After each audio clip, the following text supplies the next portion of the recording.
Okay, so welcome to 3311. I believe most of you know me, right? For those of you who didn't take any course with me, I'm Jackie. Okay, I'm your instructor for this course. There's another section which covers exactly the same material. So just for your information. So everything is going to be consistent. Okay, I would like to go over just a bit administrative issues which you guys care for sure. How the course is going to be taught, and also give you some study tips, and also how the course will be evaluated, right? That's important, I understand that. Okay, good. So now, those of you who know me, I prefer to be called Jackie, but if you want to call me Professor, no problem, Okay, so my office hour this semester will be the same office, 2043, second floor of the Sun Building, 4 to 6 p.m., Monday, Tuesday, Wednesday. So you can already talk to me maybe next week before Lab 1 is released. I'll try to release Lab number 1 late Sunday or early Monday. That's what I will try to do. And then you got 2 Wednesdays to do it. Okay. And then when you need advice on the course, speak to me as soon as you can. Especially for the 3311, I really don't want you to talk to me only after your grade has been calculated, right? There's nothing I can do. Yes? The lab sessions, are they similar to 2030 where it's not mandatory go, but... Okay, good question. The question was is attendance for the lab session necessary? I would say no. We don't take attendance in the lab. However, myself and also 4 TAs, they will actually go to the lab session to actually help you complete your live assignment. So I would say it's to your best interest to be there. But when will the attendance be taken? It will be taken twice. Number 1, we got 2 lab tests throughout the semester. So make sure you show up for those 2. If you, for other times you don't show up, we assume you're doing okay. Okay? Yes. Okay, just interrupt me with the questions, right? Any concern you have. Okay, anytime you want me to improve my teaching to help you learn better, let me know. I'm very open-minded. Okay, plus class protocol. This may not apply to you guys. Okay, just no talking. Okay, try to minimize the use of mobile if you can. Okay, so I want to mention that you know my style. I try to talk about examples in thorough details and then try to explain to you the ideas. So that means your engagement is very important. Ask me questions whenever you want. Don't worry about slowing me down. I don't mind. And then the slides I give to you, they are rather self-contained. However, I just cannot go over every slide for every lecture. It's just not possible. So the remaining part is really up to you. My best hope is to get you interested in the subject, software design, right? And then hopefully you get some passion to do the study on your own, and then come back to me for questions. Okay, this may not apply to most of you, but I'll just mention that. So if you want to write email to me, write it like you're writing to a friend, right? Don't write me rude email, like don't even mention my name, writing a very rude tone, okay? Something like this. I will not ignore it, but I might just respond a bit more slowly. Okay, that'll be much nicer. Okay, but anyway, something minor to show you. Okay, and then course information. So where should you find course information? The number 1 important site is go to the lectures website, which is public. Okay, you don't need Moodle access. And if you simply just go to my webpage, EECS3311, tell the Jackie, and then you can navigate to that. Okay, if you go there, we already got the recording from yesterday, right? The lab. I'll try to go to the lab every time and then do a little bit demo for you. And I'll try to record it just for your reference. And then I'm going to upload all the lecture recordings, all the notes, and also source code. Everything that can be available to you. The only exception is the lab instructions, which I'll talk about. And then we got 2 Moodle sites. Okay, just don't get confused. 2 Moodle sites. The number 1 is, you will see there's a Moodle site for section A and E. So this is common to both sections. So this is mainly for you to look for lab instructions. The lab instructions are not supposed to be public. So if you want to look for it, go to the Moodle site for both sections. Okay. And then there's also a Q&A forum that will be moderated by me and the other professor in the other section. So just post your questions related to IFO, related to any software design concepts. The only rule is don't share any lab solution over there, right? Otherwise you'll be prosecuted. Okay? Just be careful. Okay, and then, okay, that's about it. And sometimes we also give you send some announcement for both sections. Just check your email regularly. That's my best advice. And then there's another Moodle site here. You don't really have to check it. Basically, this Moodle site is mainly for section A. It's when I need to make an announcement only specific to this section, I'll send an announcement. I might say, oh, today's lecture material is now ready, you can check it out. Okay, that's it. Okay? So these are the 3 places, but mainly the first 2. Okay? And of course, check your email regularly. Don't miss out the information. That's important. Okay, and then for those of you who are not enrolled yet, you might be put on the waiting list, still waiting for maybe the space. I would say assume you're going to get in. So that means you're going to attend the lecture, you're going to do the labs, and if you don't have access to the Moodle, send me an email. And in the email, I want you to include your name, student number, and your passport ID so I can easily add you to the Moodle so you can complete the lab. Okay, attend the lectures and complete the lab. There'll be no extension to anyone who's still on the waiting list. So don't tell me the day before the lab is due and say, I just got enrolled in the course. That's not going to be accepted. Okay, so just assume you're in the course. Okay, the course syllabus, I will talk about it for sure. Let me go over that, okay, and highlight the important information for you. Okay. Course, oh, sorry, that's another one. This guy. Okay. The course syllabus, oh, I forgot. In the section A Moodle, there's one important document, the syllabus, I forgot. The course syllabus cannot be found in the merge section. It can be found in the section A. Just go there for the syllabus. Okay, you already got it, so you feel free to open it during the lecture. Okay, the first page is my information and also prerequisite course description. You can read them. And this is the course learning outcome. I will go over them in a little bit more detail in just a moment. Okay, we'll get there. About the textbook. So there's only one required textbook, which is a classic textbook for software design. But you don't need to purchase that. We got permission from the author for our students, given that you're not going to distribute it for money. Okay, so just keep it for yourself. And I already posted on the Moodle on the merge section, so feel free to download it or you want to print some chapters out. Okay, but I would say the main reference for study will be my slides and my lectures. Okay, the book is just going to give you some supplementary information if you want to find more information. Another textbook I would suggest. This is also available. This textbook is actually available in the York Library. All you gotta do is log into your York account, go to the library, and then search for this textbook. It's also free to you. Okay? This one has more information about the basics of the language we're gonna use, called iPhone, which I will address as well. But this one is not required, it's only optional if you want to find more information. For example, in the later half of the course, we're going to talk about several important design patterns. For example, composite, visitor, observer, event-driven design. They are actually talked about in this textbook over here. Okay, but it's just keep in mind. Okay, and the next one, there's also item number 2 over here.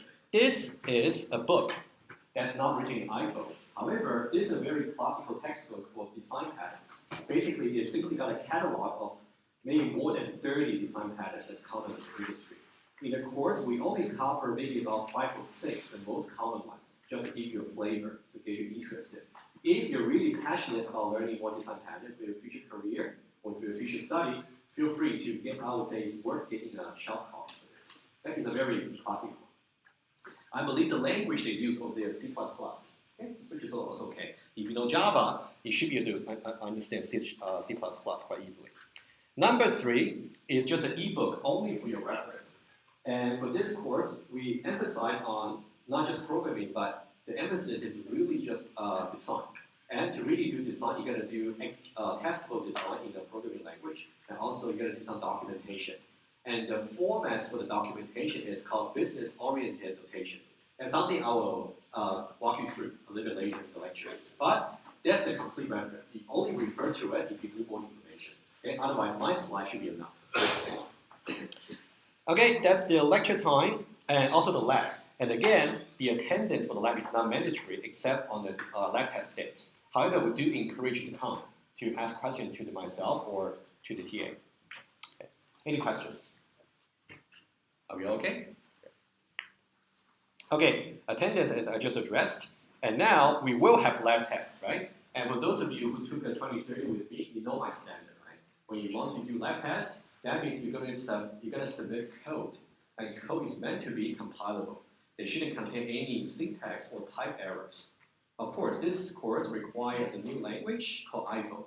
However, I try to give you all the resources I can to actually help you. Okay, you got about close to a month to get it prepared for the first lab test. I'll talk about it. Okay, so I'm just trying to tell you the standard is not lowered; it's just the same. And you guys are in the third year, right? So hopefully you can just meet that. I have every confidence on you. Grading scheme. Okay, how is the course going to be evaluated? We have in total 5 labs. Okay, and each one of them is going to be 4%, out of which you got 3% for software and 1% for the diagram. I would say the 1% will be very straightforward. As long as you follow certain formats, you should be fine. There might be some little details you might have to be careful. Of course, you gotta stick to the standard. And the 3% will be, the 3% here will just be automated grading, like how it was graded in 2030. Okay.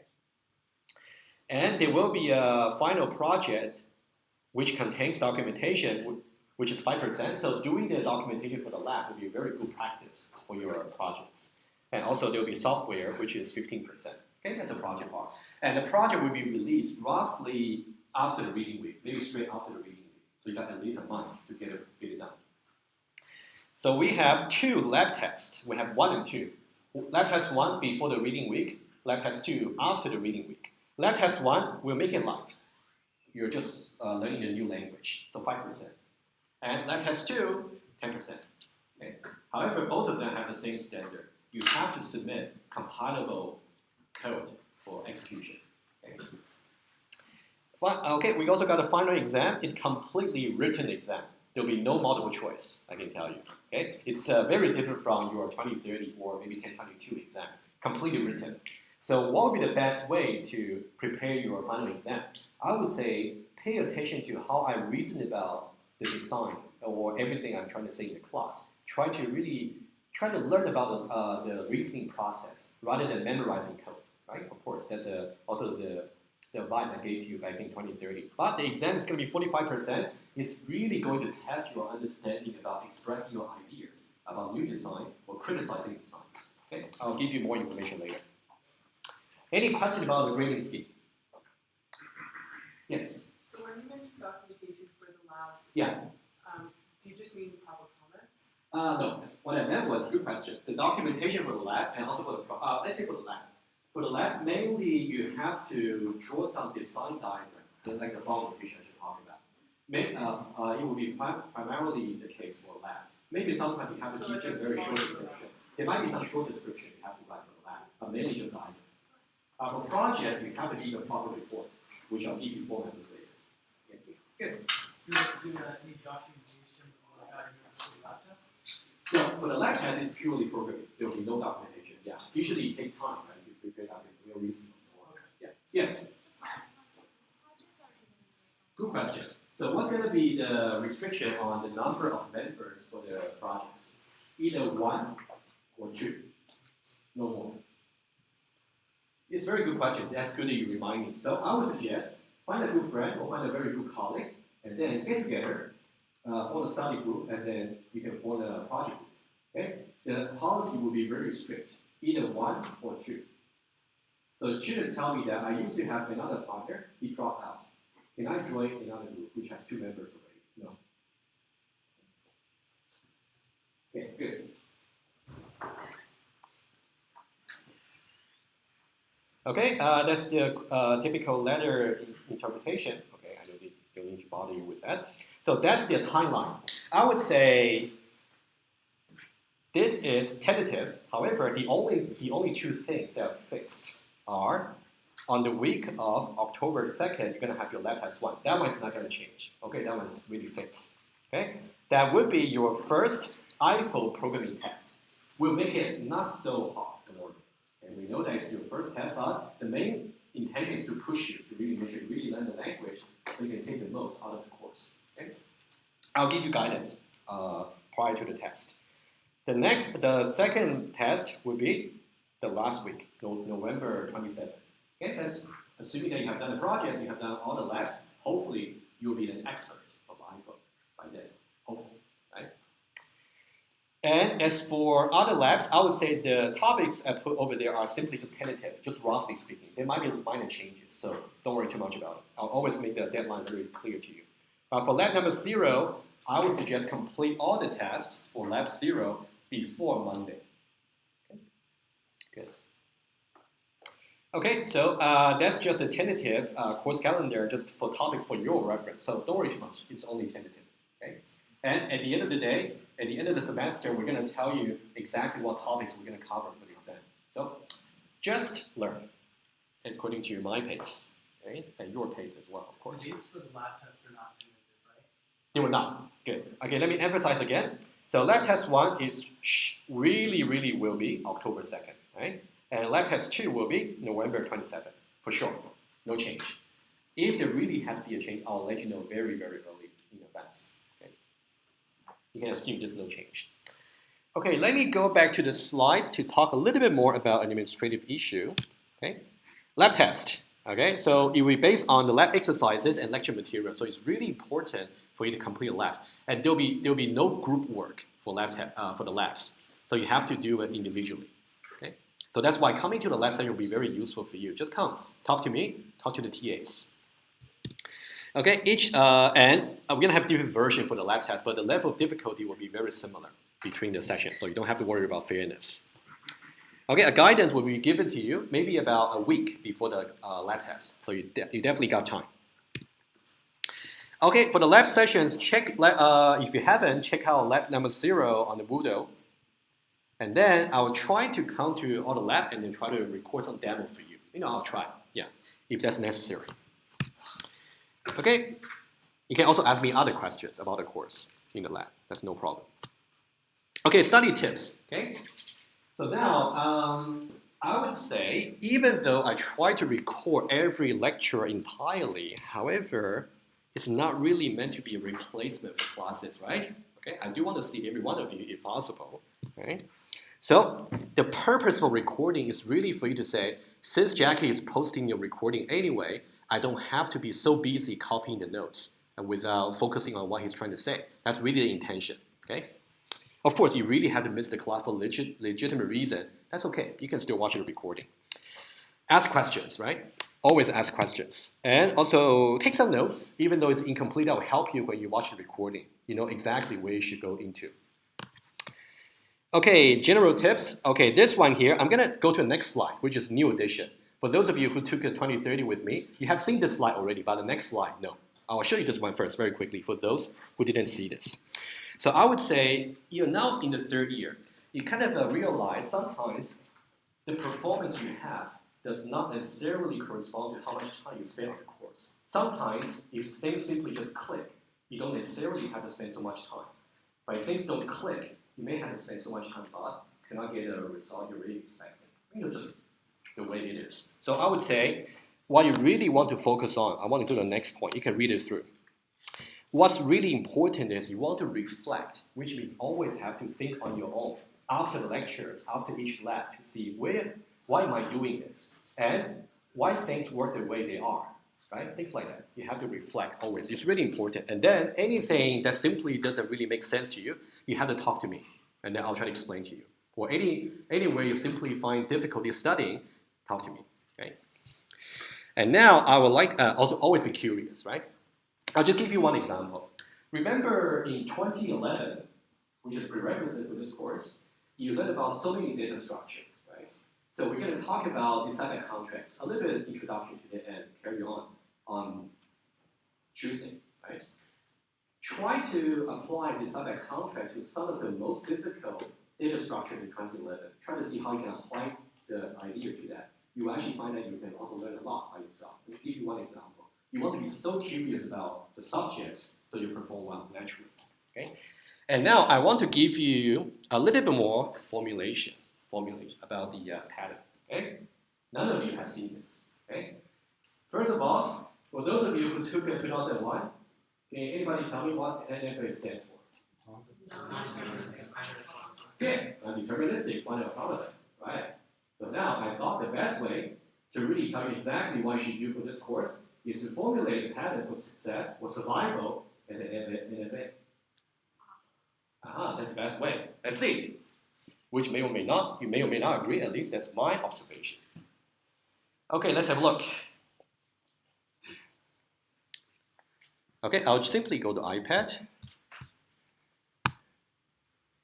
That's the NFA. Okay, I'll go over that with you. Okay, today, day 1, you're here. Starting stage, okay?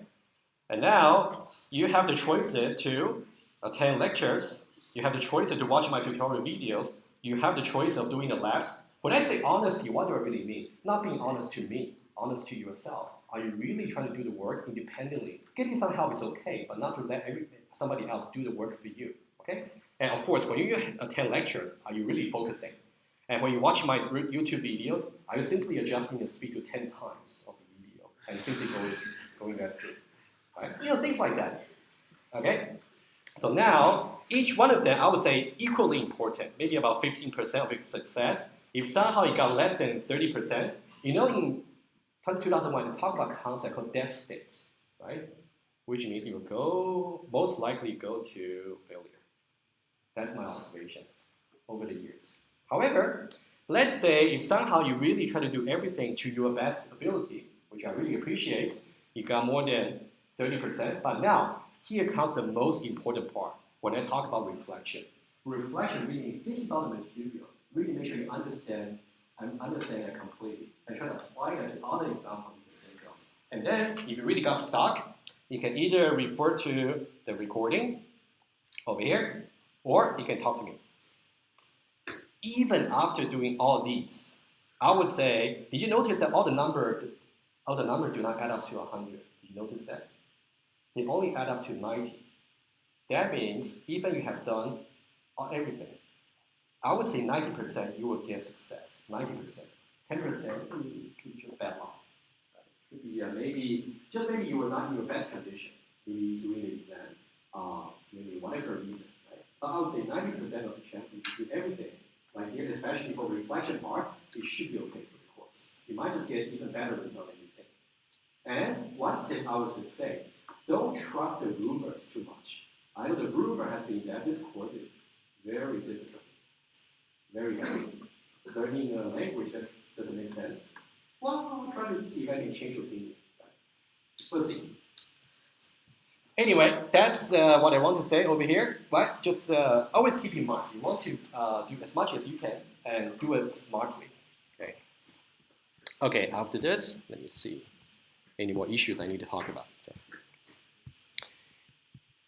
Okay, academic integrity. The only thing I want to say is make sure your labs, when you're developing your labs, make sure it's not available to the public. If you're doing GitHub, which I highly encourage you to do so, you want to make sure it's a private repository, right? There's no sharing.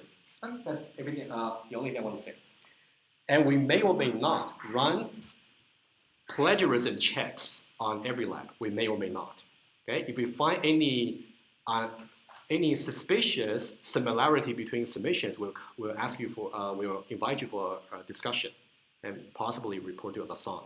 Okay, but hopefully we don't have to go to that stage. Okay, you can read it. I don't want to bother you with that. I'm pretty sure most of you will be fine. Okay, final detail to say, if you need any accommodation for the tests or the exam, please speak to me as early as you can by email or by in person. Okay, I'll see what I can do. As usual. Any questions? No questions? Okay. Any concern, questions? Okay, so all good? Okay, good.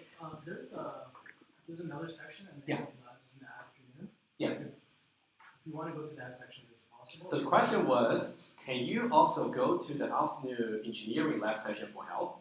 The answer is yes. Feel free. That's no problem. However, the only session where you're doing the lab test, you must go to your registered session. Okay. Yeah. Actually, I do encourage you, if you really need help, just come to us for help. Okay. We don't have too many office hours. I mean, myself, I do have office hours, but I mean for the TAs, they don't have too many office hours outside labs. So do take advantage. Yeah. Okay, good. Okay, that's about all the administrative issues. And then I want to go for the first lecture. Oh, you know what? Before the first lecture, I want to say something very quickly. There's something you will see in the syllabus. Okay, Let me adjust this a little bit. Okay, I remember. Good. Okay, so there's something called course learning outcomes, okay, that you will see on the syllabus. So this means by the end of the course, we would like to achieve all of them, okay? You don't have to worry about any one of them just yet because you have to learn them, right? But I do want to point out, many of these ideas are worth knowing that you're going to learn them. They're going to be useful. One is called design by contracts, which we'll do in the first few weeks to very much depth, okay? Which means, especially we're going to understand what contracts are and how you can program contracts in a different language.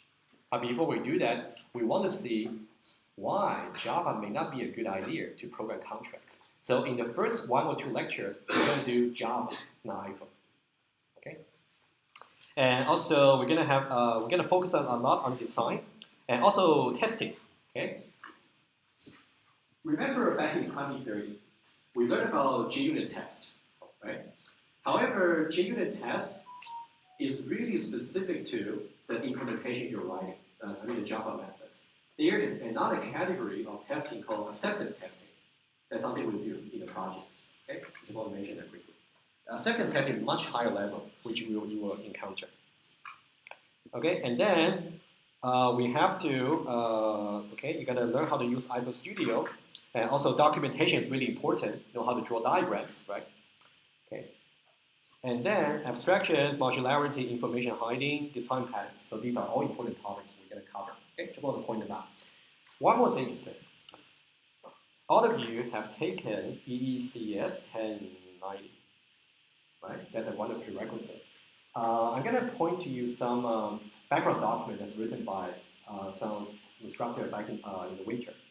So you will need predicate logic and propositional logic to help you reason some software in this course.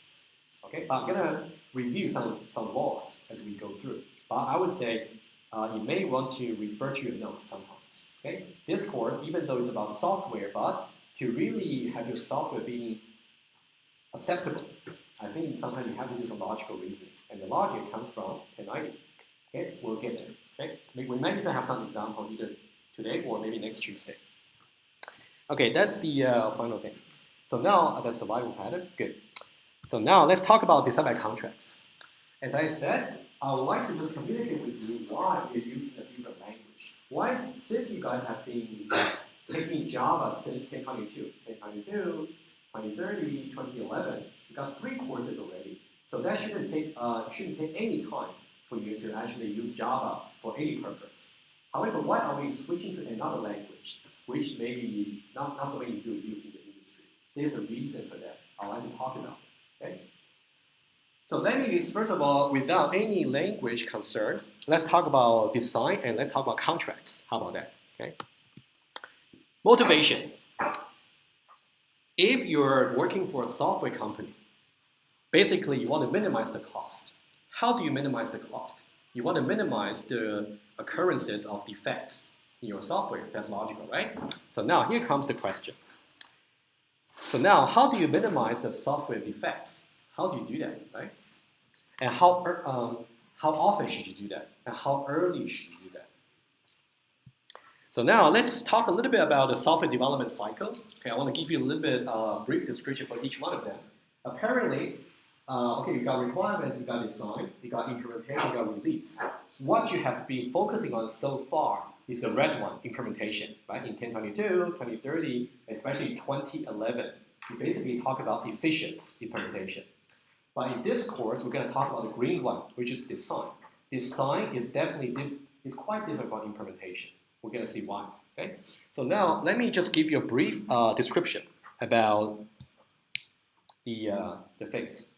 Okay, let's go over that very quickly. Okay, so we talk about software development cycle over here.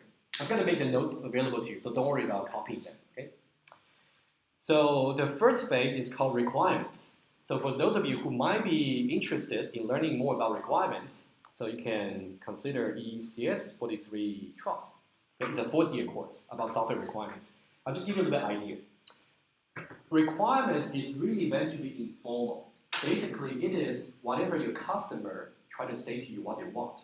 Okay? So it's not surprising. It's usually expressed by natural language, be it maybe English Chinese, Korean, or any language, just natural language. Okay. So now, if you're trying to use the natural language to communicate your requirements, it's unavoidably to be incomplete, to be ambiguous, and also to be contradicting. Okay, I'll give you an example to give you some idea.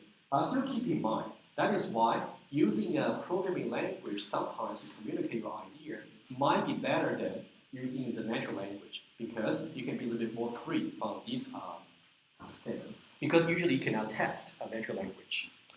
So now it could be incomplete. Let's say I'm your customer. You are going to build up something for me. I simply tell you, I want a working payment system. Do it. That's incomplete for sure, right? What do you mean by working? What kind of payment are you going to accept?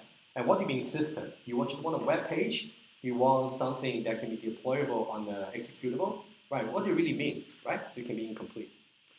And it can also be ambiguous.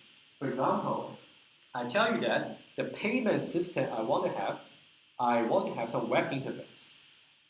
At the same time, or maybe I want it to be deployable on a mobile device. That's also a bit ambiguous, right? If you just want a web interface, you're just talking about a website. But when you say you want it to be deployable on a mobile device, you actually want it like an Android app, for example. So which one do you want? Whichever path you choose is going to be implemented very differently, right? So ambiguous. Okay? Which one do you want? You want either one of them or both. The third thing is actually the most common, contradicting. Sometimes the customer do not even know what they really want. They just brainstorm their ideas and throw to you. Okay? For example, they might tell you that I want my online payment system to be extremely easy to use. And also, I want to make sure it is so secure so that whenever the customer wants to make a payment, they have to go through maybe 4 stages for the payment. Number 1, they got to use the Face ID feature, scan their face. Number 2, they have to use the Touch ID to touch their finger. And number 3, they have to send their mobile phone to our web server and wait for some verification code. Number 4, they have to enter some password. That will be 100% secure. But doesn't that contradict with being easy, right? That's contradictory. Let's try to give you an example. And what's the most important thing about requirement is you want to make sure at the end you want to elicitate. You want to do some elicitation with the customer. Okay, that's requirements. Now, what about design? Design simply means somehow we already disambiguate and also we make sure the information is all complete for you. Somehow we give you enough information to start building some blueprints. So this is analogous to engineers. If engineers want to build a bridge, they better draw some blueprints. For you as a software engineer, how can you draw your blueprints? Design. Okay? However, you want to make your blueprint as precise and as formal as possible so that you leave no room for arguments. Okay? That's something we're going to see. Blueprints. That's the main thing I want to communicate on day 1. Design is like a blueprint. However, usually when you see design, any one of you heard about UML before? Okay, it's called Unified Modeling Language. Okay, it's kind of similar to BOM, but BOM is in some way nicer, which I'll explain later. UML diagrams alone is called a specification language. Design is actually for presenting design. However, you cannot just execute diagrams. You cannot test diagrams. They are not like code. So that's why I said, in general, usually they are not necessarily executable and testable. However, in this course, we're going to show you the IFO language that we're going to use. It is a programming language. At the same time, it's a design language. So it's both executable and testable. That means once you get your design done in IFO, you can test it. You can also simulate the design. That's the advantage. Okay, and about implementation, that's something I don't have to mention too much. Basically, you were given some API. In some way, you're spoon-fed with whatever that has been implemented, right? You got the headers of the methods. You got exactly functionality telling you what to do. You just implement it. That's what you were doing in 2030 and 2011. Okay, efficiency is a concern. However, for this course, efficiency is not really the main concern. I think we want to focus more on the design ideas and architecture among the classes. Right? Efficiency not really the issue. For example, whereas you should really use a heap, you actually use a maybe unbalanced binary search tree. That'll be okay, even though performance-wise, it's actually much worse. Okay? And also unit test. That's what you learned about JUnits. And if you have already followed through the tutorial about EECS test library, JUnit is just like that. Okay? It's nothing new, just a different language, just a different way of doing. It's just doing a JUnit test in iPhone. Okay? The EECS library. Okay, finally, it's a release phase. And now, in the release phase, you have to see if the customer is happy for acceptance. Otherwise, they might say, I want to return. Okay, having these short description for our development process, of course, it's simple process. I'll just mention only these four. So now, question for you. If I want to eliminate defects, when do I want to eliminate that? Design. Actually, what the correct answer should be, as far as the diagram contains requirements. But that's early stage, right? If you really try to, you should really communicate 100% correct with the customer what they really want before you go ahead to build the blueprints. But mainly, we want to say for these two times, design versus implement. This is 3311, this is 2011, 2030, right? So now we want to ask, when would be the better timing to really eliminate all the bugs, design, as opposed to implementation? You don't want to say you have already written 2,000 lines of code and realize your blueprint was actually wrong, or your API was actually wrong, things like that. So you really want to get rid of as many bugs as possible in the design phase. That's why we are teaching in this course. Okay? Any questions? Okay, we're just trying to give you some motivation. And then I will go back to the slides over here. Okay, so design implementation as early as possible. For those of you who might be interested, I have already included a link on at the bottom of the slides. So this figure comes from some IBM white paper.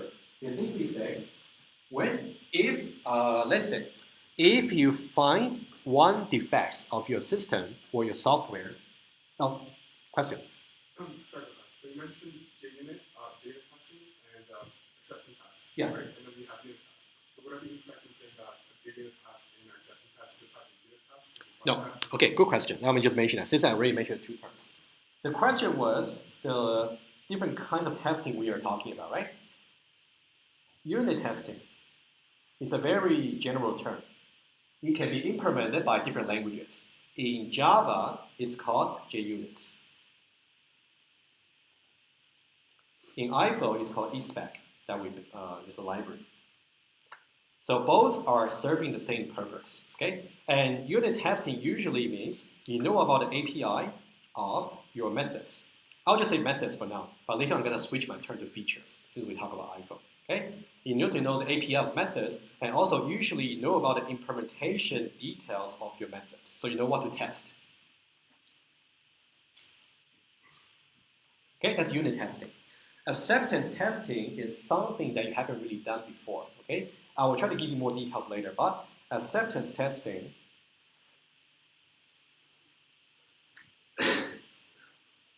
rather than having API of the implementation, it's basically having some agreed interface with the customer. You will see this kind of exercise in either lab 3 or lab 4, okay? You will get there.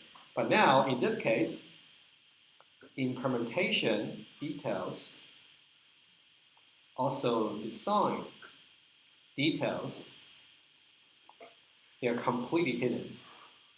Which means for me to perform acceptance testing on your submission, I do not need to know what design you have. I don't need to know what methods you have. Okay? But for unit testing, I have to. So later on, for the end of semester projects, it's kind of very interesting exercise. So far, in all the courses you have taken, you are always being told what classes you need, right? Like, okay, you should create a class for binary search. You should create a class for hash table. You are always told what classes you need. For this course, we really want you to practice to be creative. So for the end of semester project, lab 3 or 4, you will be given a choice to choose the class name you like. You'll be given the choice to actually choose how many classes you want to have. Do you want to have inheritance? Do you want to use array? Do you want to use other data structures? completely up to you. And then when you submit your plan, you'll judge how the correctness of the design. Okay? It's a very different exercise that you're going to have for this course. Okay? I hope that kind of answered your question, right? Okay. Yeah, but do keep in mind we have unit testing versus acceptance. But for now, we just do unit testing. Okay, let's go back here. Okay, so this diagram here again is saying that assuming that the cost for finding a single defect at the design phase is simply just $1, which is just one unit. However, if you only find out that particular defects in the implementation phase, it's going to be 5 times more expensive already. Let's say you're really, really unlucky. If you only find out after you release the product to the customer, it's going to be 30 times. Okay? Might be even more today. This report was published a while ago. Might be even the case. But the point is, since we want to find the defects as early as possible, so then the design is really important. But how can we do good design? Okay? That's a question. So now, okay, that's exactly the diagram I just interpreted. So now the choice of the design language for this course is really important since we really want to teach you the most about design. So what language should we use? Should we use Java? Should we use another language? That's the topic I would like to address in the first 1 or 2 lectures. Okay, that's the reference for the paper. You can feel free to refer to it. Okay. So now, what is this course about? We're going to focus on design. Okay. So let me give you a very simple definition for design. There are 2 parts for a design. Part number 1 is about architecture. So it's about how it relates different classes together. Back in 2030, remember we talked about aggregation versus composition. That's one way of thinking about architecture. Another way is inheritance. You may have one particular ancestor which got so many descendant classes at the bottom. Right? So there's a different ways of relating classes. Okay, that's architecture. So every time when you're creating classes for your projects, you have to think about how should they be related. What you really don't want to do is to have a so-called Superman class, which means a single class which is so big it does everything. That's very poor design, very, very poor. If you do a Superman design in this course, you don't necessarily fail by just wasting your time taking this course, right? You really want to see what's the best way to decompose your solution into different classes with proper relationship. We'll talk about it. And the second thing about design specification. Okay? We want to have, when I say functional, what do I mean by functional? Functional really means you want to know precisely when can I use a particular method. And if I really use that method, what will be the precise consequence of using it? Somehow we want to figure that out. And the way to precisely specify that is by using math, which you learn in 1090. Okay, we'll see example. Okay, so now for this course, as I said, mainly just having a working implementation will be okay, but the main focus is design. Okay, later on you can assume whatever design you have, you can refine that to more efficient data structure using Java or other languages. That's fine. Okay. So having a suitable language for design is really matters the most. So now, is Java? First of all, don't get me wrong. Java is not a bad implementation language. It's I personally like Java too. I also like to use it to implement something that can work. However, is Java really a good language for design? Okay. Let's not say yes or no for now. Okay? Let's try to convince ourselves altogether. Before I talk about whether Java is good for good design or not, let's understand what a good design is. And then we'll do one example together. Okay? Let's see. So now let's talk about the terminology here. Let's talk about contracts, clients, and supplier. After talking about these 3 concepts, I will talk about designer contracts. And then we'll see one example for contracts and we'll try to implement it using Java. You will see what kind of thing we'll get into. And then you will ask yourself, is this really the kind of thing I deserve to learn design? And then we'll see. Okay, so 2 very easy terms to learn. One is called supplier, the other one is called clients. Okay, easy. Supplier simply means you try to implement something, provide somebody else some service. And client uses some service. So you have been client and supplier all the time. It's really relative. It's not like one class can only be the supplier always. For example, when you were trying to submit your 2030 labs, you were actually a supplier. You're supplying certain implementation for the given methods. On the other hand, when you are implementing those methods, you are using, for example, the array list class. You're using array cache map class. In that case, you are the clients, right? Depending on whether you're using something or providing something. Okay, the example I'm going to use is microwave. Okay, let's say we do have some microwave manufacturer. They are the supplier, and we are the microwave user. Okay, just make it easy to illustrate the concept. Okay, so the client, I'll read it out very quickly. The client are required to follow certain instructions, which means if I want to use a microwave, I better know what would be the correct way of using it. For example, I cannot put something that's explosive to the microwave. And if I really want to use a microwave, I better close the door for the microwave, right? Something like that, okay? And if I follow every expected instruction that's outlined in the manual, I would expect the microwave to work. If the microwave still doesn't work, whose fault is that? The supplier, okay? Okay, and of course, there's one very important detail here. Client does not have to know how exactly the supplier implements the service. They only have to know how to use it and have the correct inputs. That's it. Okay? If I want to drive a car, I don't need to know how to engineer a car, right? I just need to know how to use it. Okay? So now, let's give you a little bit quiz to think about. Of course, I got a solution already, right? So now, what are the benefits and obligation to the two parties? So now we got supplier, we got clients. So we better make sure these are straight to you. Let's draw a table, okay? So now you can see the two columns here. I got benefits, I got obligation. Benefits means what's to their advantage. Obligation means they have to satisfy this, otherwise they'll be blamed. Okay? So now for the two rows of the table, I'm going to have clients and supplier. Okay? Let's start with the client first.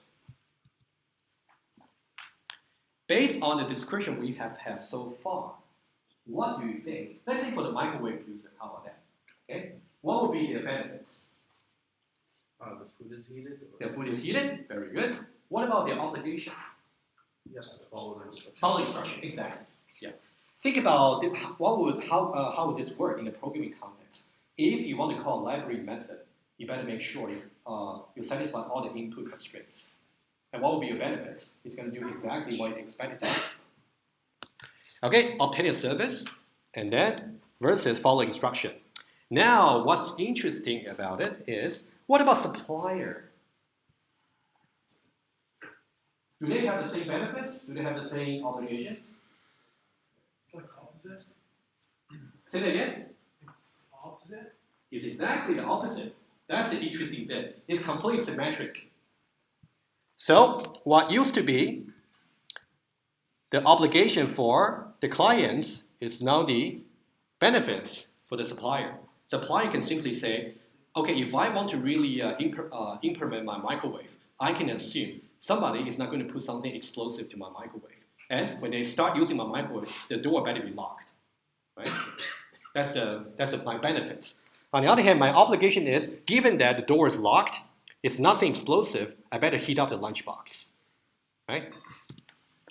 It's a very, just a daily life example to show you. But now, you have to keep this table in mind. Later on, you're going to switch the context to programming.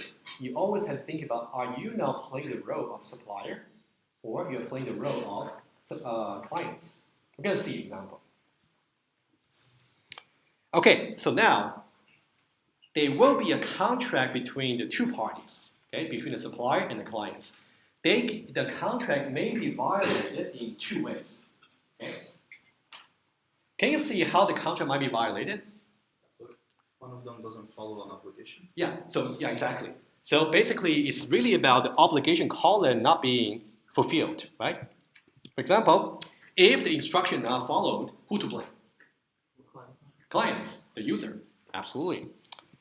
And if the instruction are followed, but it simply doesn't heat up the lunchbox, manufacturer, the supplier. Okay, I hope that's straightforward to you. Okay, so now the main lesson for this slide is learn about what's client, what's supplier. Okay, and then we'll move on. Okay, let's now do a little bit Java programming. Okay, so just to give you a little more, so now we are applying the idea about client, supplier, and contracts into programming. Okay, just overall, especially in object-oriented context. Let's say we have, I'm going to switch to iPad in just a moment. Let's go over the code, very easy code. So let's say we got a microwave class, and we got two attributes. One is whether the microwave is on or not, and also whether it's locked or not, just Boolean. And then we have a power method mutator, which will turn on the power of the microwave. And also we got a lock, which will also lock it. Okay? And then we have the heat method. And now the heat method is going to take any objects, assuming that it's on, locked, and also nothing explosive. Assumes. You might implement some exception over here, that's okay. But we're going to talk about how you can implement some assumption. Okay, but that is what we assume. That means whenever you're calling the heat method, the microwave better be locked and on, and also nothing explosive. So now let's have another class over here. Let's say we're having some Java application, that's why I got a main method here, right? And then let's say we declare microwave and just a new microwave instance. And then we get some objects. So here I put a question mark, simply means we don't know what it is, provided by the user. Okay? And then we are trying to power it on, lock it, and then we try to heat some objects. Okay? Oh, nobody got lost so far? We're good? So now, what I would like to do is switch to that. I want to explain a few concepts over here. The same code. Number one, I want you to tell me, as far as this method call is concerned, who is the client? Who is the supplier? The microwave is the supplier and the microwave user is the client. Okay, so now microwave user basically, okay, so now supplier and clients, very good. So now based on this method call, you can see this is the context objects, right? Basically context object tells you who the supplier is. So now this case is M, which is microwave. And client is basically the context of the current one, which is this, and that is the microwave users. Okay, first of all, any question about this?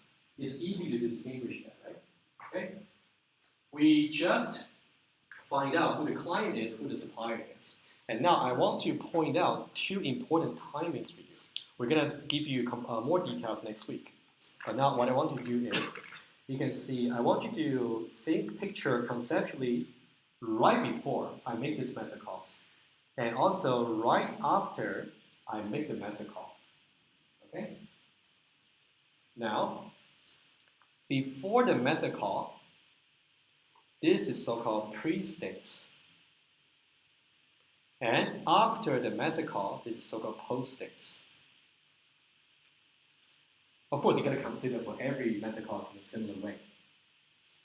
So now, I have a question for you. We talk about the obligations for clients and supplier, right? In the pre-states, whose obligation should be fulfilled? Client, right?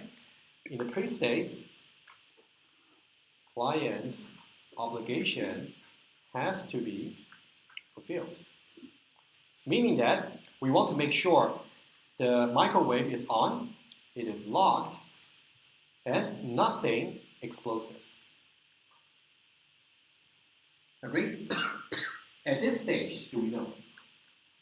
At this point, do you think the client's obligation has been fulfilled as far as this code is concerned? Well, you can see the client, okay, the client is trying to use this end over here. It does power it on, it does lock it. What's missing? We don't know yet, right? Good. So that means, so okay, we simply say not sure. Because may be explosive. To be 100% safe, maybe what we should have done as a client, we should say if the object we're getting from the user is explosive, don't use a microwave. Otherwise, use a microwave, right? So that is every time before you try to use a service, like making a method call, check all the input condition. That's you, that's the caller's obligation. Okay? Now the second timing. The second timing is over here. It's so-called a post state. So now whose obligation has to be fulfilled? Supplier, right? So now here we're going to say supplier over here. Supplier's obligation has to be fulfilled.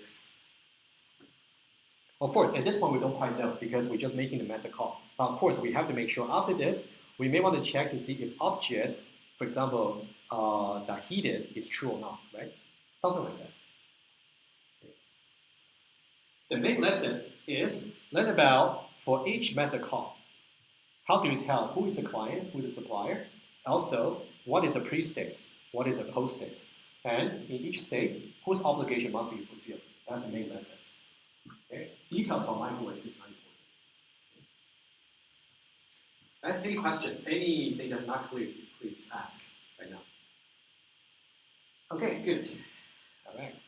Sir, I just Yeah, go ahead. So, just assuming either Java or Python. Yeah. So would it be the case that a design language would have a better enforcement of it? Good, very good question. So now let's say this is Java, right? Apparently you can see the current implementation over here is not very good. It's not very clear to see whether the client has already satisfied their obligation or whether the supplier has satisfied the obligation. Because, for example, you can see that over here, for the heat method, that's the supplier. The supplier at the moment simply making in the comments to say, oh, I assume it's not going to be something explosive. But it's not enough, right? However, think about how you would do it in Java if you really want to do it. How do you program this assumption here for the heat? Maybe you would say, if the stuff is explosive, throw some exception, right? Maybe that's what you would do. Maybe that's the only thing you can do. But I will argue to you, it may not be the best design you want to have. You can get to a mess. Okay, I'll show you. Okay. And then, but we'll later on see, to really make sure everything between clients and suppliers is properly documented using contracts, iPhone may turn out to be a better language to show you. Okay? But we'll see. So, maybe ask me again if it turns out to be unclear later. Okay. Okay, that's about this example here. Okay, everything has been said. Okay, so now I talk about pre-states right before the method call, and also the post-state right after method call. Okay, you can read the slides. I already covered them, so I don't need to repeat. So now, if somehow it's not on or it's not locked, of course, the microwave user's fault, right? Otherwise, okay, now, as soon as you find a fault in the clients, you should stop using the service right away.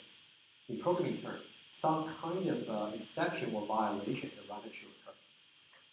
How can we make this happen, right? We're going to see. Okay, and also if the heat method is executed, but the object is actually not heated, right? In that case, it's a supplier's fault, manufacturer's fault. Okay. Okay. Now, after we have defined properly client and supplier contracts, obligation, benefits, everything. So now, what would be a good design? A good design should tell you, number one, very clearly who the client is, who the supplier is. Number two, for each one of them, they should tell you on their interface what their obligations are, what their benefits are. That should be clear. Okay, a good design should explicitly, which means on the API, unambiguously, which means it cannot just be written in a comments. It's got to be has some effects that can be executed and tested. Okay, should be a contract between clients and also suppliers. Okay, of course you can achieve that in Java, but the way you achieve that in Java is not very clean. Okay. So we call this a specification, basically. So whenever we talk about specification in this course, we mean you want to have a proper contracts, very clearly lay out contract between clients and the supplier. Okay, so now when you conduct software design, you want to make sure your design is somehow guided by proper contract. What do I mean by proper contracts? We will try to address this proper, when I say appropriate, right? Appropriate is kind of a fussy term. It's not very formal. What I really mean is it has to be logically strong enough. But we'll get it later in the course. So now, for example, you want to make sure instructions for the client should be reasonable. What does that mean? You cannot expect the user of the microwave, before they try to use a microwave, they gotta assemble all the internal parts together before they can use it. It's not IKEA, right? Okay, it gotta be reasonable. Cannot be too strong. On the other hand, the conditions under which the service should be provided should not be too strong either. For example, the microwave user cannot really design or implement a magical microwave, which can safely heat some explosive with the door open, right? Things like that. So you want to make sure both contracts should be properly balanced. Cannot be too strong, cannot be too weak. But we'll see more examples. I just want to give you some general guidance here. Okay, it should be a balance between obligation benefits and, okay, very quick practice for you. You all learned about binary search, right? Actually, even in my 2030 class for many of you. So now, let's say you want to implement binary search. Let's say you take in an array, and you want to do binary search, an array of integers, let's say, or an array of comparable. So now, what would be the obligation for anyone who uses your binary search? So sorted. Sorted, exactly. So now let me ask you another one, okay? Did you learn about topological sort in 2011? Okay? So now, let's say I give you a graph, and let's say you give me, you give me a graph, and then I'm going to do the topological sort for you. What will be the obligations for you? There should be no cycles. Should be no cycles and more. You get it right track. It should be a DAG, right? Remember what DAG is? It's going to be directed, acyclic. So in this case, the obligation for any topological sort user, they should make sure the graph is DAG, directed and acyclic, right? So that's why I said one very promising exercise you can do to really master this course. Go back to 2011. Think about how you can write contracts for your data structure. Start with the linked and see what you do. And you can come back to, feel free to come to me if you want some advice. How would you write the, for example, contracts for, let's say, merge sort? How would you do that, right? Think about it. Okay, so that's about it. Okay, and then now here's a really important thing. Whenever the contract is violated, there should be exactly one side to blame. Either you blame the client or you blame the supplier. You don't blame both. That's not going to help. Blame just one side. Okay. Okay. Now, guys, any questions? So far, we talk about just general concept without having Java or iPhone in the context, right? Yes. Professor, you know you said you think about how you can write contracts for like binary search. Now, contracts, in my opinion, are preconditions for postconditions, right? And well, class invariants too, if you're in. Yeah. So in that sense, is there anything else that I've been missing in my definition of what a contract? Yeah, basically what you're saying is actually right. So when you want to write contract, you're going to think about class invariants, method precondition, method postcondition.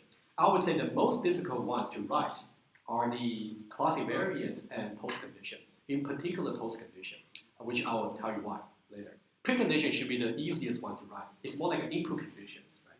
Yeah. But postcondition is really lots of fun when we get there in depth. Yes? I have a question about preconditions. Yes. So for example, you said for binary search, the precondition is that it's sorted already, right? So then the precondition should check if you indeed have it sorted. But then for you to sort it, to check if it's sorted, it would take overhead time. And the point of binary search is to be log n time. It's a very good question. Very, very good question. I'll repeat it. If I remember your name correct, Tammy. Good. I should remember your name. You took 1022 and 2030 with me. I should. Okay, good. So now, what Tammy was asking was as follows. You should feel proud. You're the first one over the past 2 years who asked me this question. That's good. All right. So now let's see this.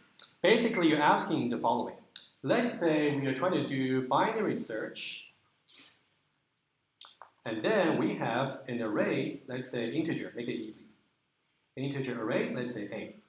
Okay, and then of course you got very efficient implementation over here. Let's say I use a balanced binary search tree using AVI or rabbit-like tree, for example, right? That's gonna guarantee the goal of log n, to the binary search jump recursively.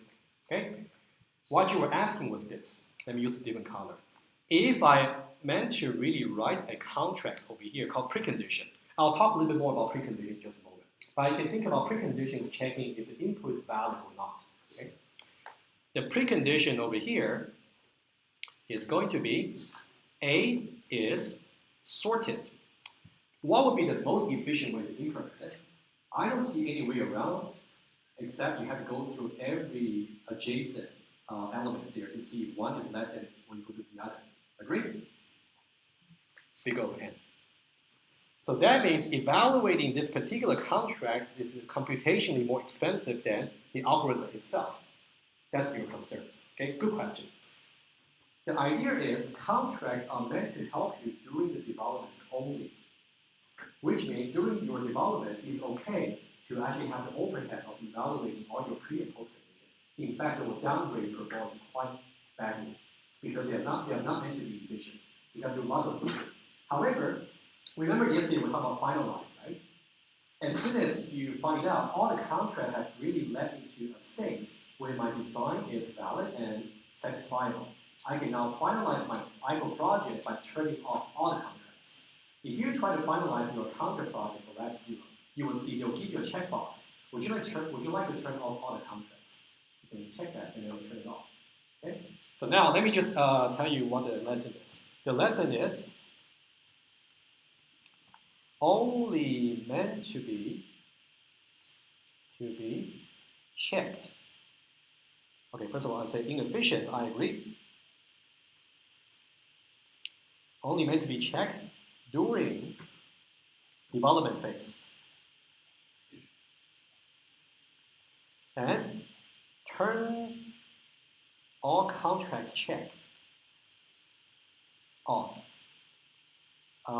when finalizing. Okay. Hopefully that addresses your question. Yeah. Yes. The precondition there doesn't say you have to sort it, right? It just says that it should be sorted. Does it have to Oh, yes. So basically, we're going to see some keyword. I know we have seen some keyword called require, right? Yeah. Require means at runtime, if you try to call binary search, if your array failed this particular precondition, it's going to give you exception right away and stop it. It doesn't even bother to go further. Yeah. So basically, what we're trying to say is having precondition in iPhone is more than just writing comments in Java. So it's going to have some enforcement during the runtime. Yeah. But then when it says you turn off all the contracts when you finalize, that'll be okay. The reason is, okay, sorry for interrupting you because I know what you're trying to ask. Yeah. Okay, so basically what you're asking is this. Think about conceptually, okay? This is your application eventually. While you're developing your application, it will be a lines of code. It might be object 1 dot method 1 with some arguments over here. Object 2 dot method 2 with some arguments over here, and etc. And object n dot method n. You can see my loop, right? So now, while you're developing this particular application, to really know if your design is somehow smooth among all the parties, all you have to focus on would be what would be the precondition for N1, and what would be the postcondition for N1, and also what would be the contract for N2, and what would be the contract for Nn, to make sure they are called in a consistent way. So every time before you try to call N1, you properly set out the input argument to be valid. That's in the development phase. So now, as soon as you're happy with everything simply just works without stopping you at the runtime. So now, they're not useful anymore, the contract. They can be turned off. They are there simply because they can give you some proper error signaling when things go wrong. But as soon as you make sure all the contracts are properly implemented and everything is now in a good shape, you can turn them off. so then you only get the supplier. You don't have to find the supplier. You have the final product. Yeah, you can think about the final product is going to be a single client who's going to use other suppliers. we want to make sure all the suppliers have the proper contracts when you're developing your code. Once you're sure they're fine, you can turn all the contracts off. Is that because when it's actually used, you're not checking anymore? It's actually everyone. Yeah, because it's more like a closed system. Right? Nobody's going to use the method inside. You think about when you deliver your software system, it's going to be an executable. Nobody can get access to the inside, so it's a closed box. Right? So once you're pretty sure within this particular constrained box, everything just works, with all my help with the contracts, I can turn the contract off. Contracts is very useful to help you develop yourself. Because, actually, how about this? You're basically asking, how can contract help us develop yourself? You don't see the advantages yet. You'll see them. We're going to do a back example just after this, and you'll see exactly when we think about precondition and post-condition, how they can help us get to the correct implementation. Once we get to that perfect stage of correct implementation, we can turn off the contract. You have already served your purpose. Good. I like it. Sir, can you go back to that previous slide? Yeah. The context? Of course. You mean this one here? No, the written. Oh, no, sorry. Absolutely. Yeah, so if we wanted to make a precondition, right, to see that if an array is sorted. Yeah. So if we're doing that during the development phase and then turning it off and providing it to the client, why would we turn it off? Because what if the client fed it a not sorted array? Thinking this way, okay, I better make it very clear. Okay? I don't want to confuse anybody. Let's say we are trying to provide a very simple system like this. You know what? To really make sure I can answer this properly, I would suggest, how about this? Let me start a new page. Let's say this is my developments.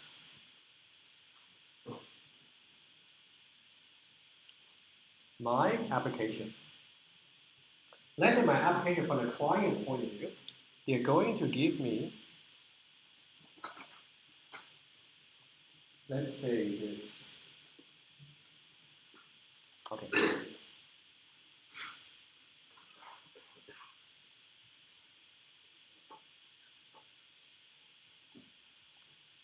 Let me make it a little bit more closer to your situation. Let's say we're doing a student management system. Let's say it's going to take a student number.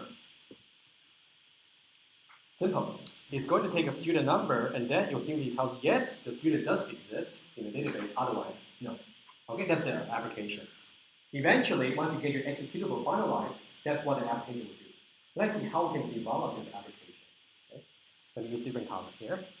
When I'm trying to develop, what I should do is internally, I should have, let me maybe not use green, let me say red. Internally, so of course, whatever boxes I draw within the green is not visible to the user. So nobody's going to use it except myself. Right? So now over here, I simply got something called binary search. Okay? And then, let's say this is my database. Let's say I have a very naive implementation. I simply implemented my database using the grid.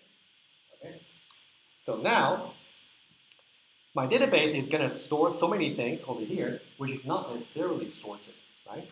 So now, if I simply, let's say my development version number 1, every time if the student number, let's say SN, that's the student number. What I would do is I will simply call the binary search. Every time if I'm past this particular student number, I will simply use the SN on this binary search directly on the database. Just like that. Is that a correct implementation? Apparently not, because the database is simply just an array which is not necessarily sorted, right?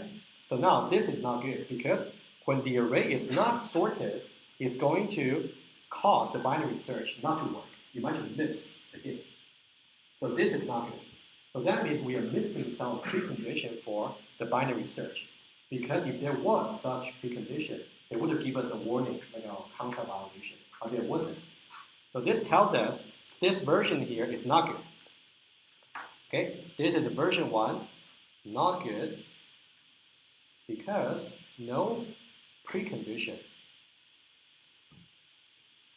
of binary search. So that means the lack of precondition brings us to a stage where we don't have to correct it. So now what can we do? Add a precondition and see what we can do. So if we add a precondition to this particular binary search, that means we are going to have student number and database. Let's say database is simply not sorted. In that case, what will you get? You get some kind of runtime exception, right? What would that force us to do? What that will force us to do is to change our implementation in the following way. We might say, if the student number, we can say simply if the database is sorted, and then we can simply pass that to the binary search. Okay, otherwise, if it is not sorted, and in that case, we have to sort it first. So that's a new bit we are adding to the boundary, right? You gotta sort it with another routine. And then after that, you can pass it to binary search. You can see from the red to the pink, because of the addition of the precondition, we had to change the structure of our code, which in context somehow helps us. In this example, who's the implementer and the client? Is the implementer, the supplier, the one who? Yeah, in this case, we are the supplier for the binary search. Yeah, actually, yeah. I would say, how about this? This example here is actually turned out to be quite a nice one. I promise I will make some slides and make some thorough discussion next week. How about that? Otherwise, if I keep sketching, then you guys get more and more confused. How about that? Okay? So what I will do next week, this turned out to be a very good example to show you why turning off the contracts at the end is not going to affect. And also using contract during the development is actually quite beneficial. That's something I want to illustrate. I will try to make some slides and show it to you. Yes. So this contract thing can help us find out what are the possible things that can go wrong. That can go wrong, yes. Come up with these new Exactly. methods, so then when you bring it up, Yeah. then everything has a Yeah. The reason that the red one is wrong is because when we try to call the binary search, we always call it unconditional. Or we shouldn't have. What we should have done is like the pink. We want to check to see A is actually sorted, otherwise it will violate the precondition. It's because of this kind of contractual speaking, we can change our code structure accordingly. But once we get to that particular nice or valid code structure, we can forget about the contract. That's where we minimize the effects, right? Correct. Yes. The concept of turning off the contract wouldn't work if your database, if your client gives you a database new one every time, right?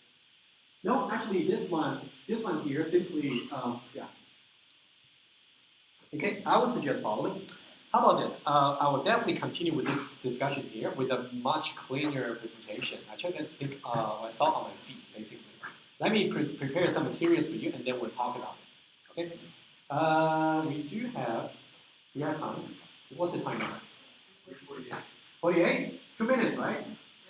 Wow, you know what, you guys, you really slowed me down, which I like, with questions. I do appreciate that. Let me see what, take me 1 minute, how about that?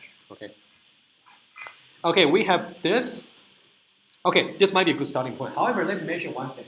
Before next Monday, make sure you finish all the ISO tutorials and then start with lab 1. And spend 1 or 2 days before Wednesday to go over the lab instructions if you want to be completed and come and ask questions. And for this particular binary search example I just sketched, I'll make it a proper one so everybody can benefit from that. Okay. Yeah, come forward. Okay, I'll see you next week.